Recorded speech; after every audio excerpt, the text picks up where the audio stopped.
The Loki series premiere had enough complicated timeline rules, witty Owen Wilson line reads, and emotional Tom Hiddleston moments to keep even the most casual viewer coming back for more. But after a few rewatches, even more layers of the story come to light, and though none of the Marvel Disney Plus shows require viewers to have a familiarity with comics or a photographic recall of the Marvel films, it can be helpful to have a little context. Additionally, self-professed nerd types like head writer Michael Waldron and series director Kate Herron are likely to have peppered these episodes with references galore to film, television, and even some commercials from the last few decades.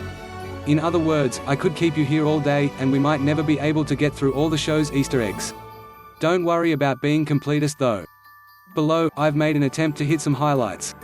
Here's a spoiler-free look at some of the references, callbacks, and Easter eggs you might have missed from Loki's first episode. I won't swear on a stack of Time Variance Authority manuals that they're all intentional, but they're fun to think about anyway.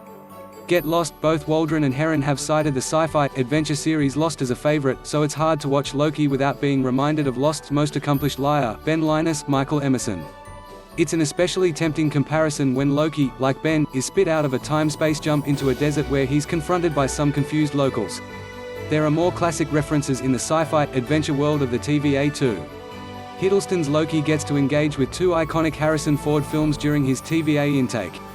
First, there's this little Indiana Jones and the Last Crusade no-ticket moment. Then it's Blade Runner time. Waldron has cited Blade Runner as a direct influence on Loki. You can see that all over the future-noir design of the TVA.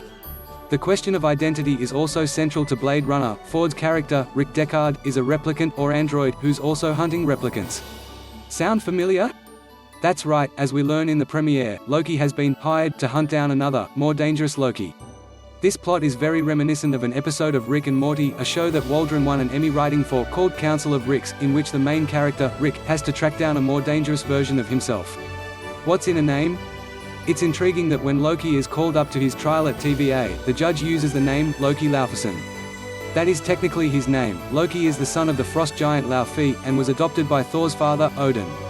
But Loki himself usually goes by Loki of Asgard, or, at the end of his life in Infinity War, by Loki Odinson.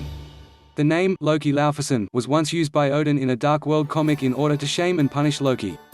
It carries a lot of pain, much as Mad Men's Don Draper feels shame about his birth name, Dick Whitman.